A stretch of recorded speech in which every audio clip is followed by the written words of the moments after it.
time for the Word on Wall Street. Top investors watching your money. Join me right now, the Fitz-Gerald Group Principal, Keith Fitz-Gerald, and Bulltech Capital Markets Chief Strategist, Catherine Rooney-Vera.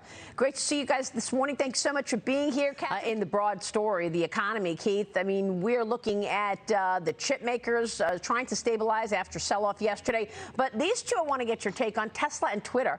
Both stocks rallying this morning after Elon Musk sale. He sold nearly $7 billion of Tesla stock. I guess needing to make sure to raise capital in case he has to go through with this Twitter deal. Your reaction?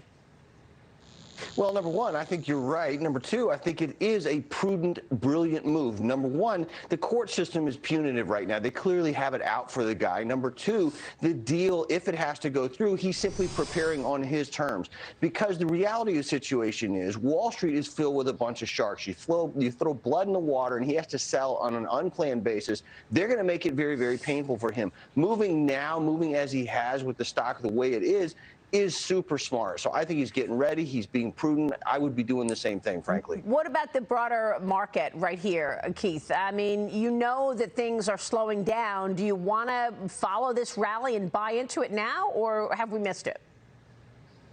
Well, I'm making a point of not trying to will the market one way or the other, Maria. So, I've been set up for this, as you know, since June, since we've talked about it on your show a couple times. I'm going to go with the market as long as it wants to run. It's like being in a horse race. You don't get off a winning horse while you're on it. So I'm going to keep risk management. I'm going to keep one eye on the exits. But you know what? I'm going to stay with it for as long as I can, particularly with big tech, because this notion that data and chips are going to go anywhere, 90% of the data humankind has ever created has been created in the last 3 years, and it's only going to get more intense in the years ahead. Yeah. So this idea that suddenly chips are going to go out of business is preposterous. Well, Catherine, what about that? I mean, you've got a slowing here in terms of the broad economic story, but Keith makes a good point. Semiconductors are in just about everything.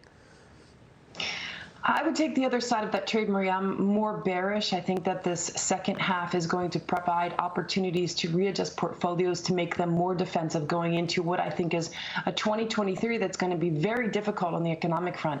We are seeing an economic slowdown. Inflation is going to drop, but that's because demand is being destroyed. Inflation is still high. Let's not sing victory and be so excited if we get inflation down to 4.5% by year end. Target's 2. People are still hurting. Real wages are negative. Consumer confidence is very, very low. Yeah.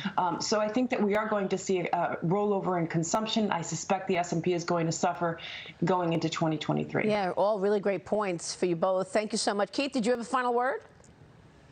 Well, I was going to say, with Catherine's point, I agree with that. I think that it is possible to be a market bull and an economic bear. She lays out that argument very eloquently, but I think the distinction between overall macro and specific companies is one that needs to be drawn. All right. Keith Fitz-Gerald, Catherine Rooney-Vera, great to see you both. Thanks very much for the Word on Wall Street. We'll see you soon. Much more ahead this morning. Coming up, the White House. Hi, it's Keith here. Thanks for checking out today's highlight clip. What'd you think? Did I make sense? Is there something you'd like to add? Make sure you leave a comment down below, and of course, click subscribe to keep up right here on YouTube, or sign up for the email newsletter at the link below. You can also find me on Twitter and Instagram for my real-time thoughts on markets, analysis, and a whole lot more.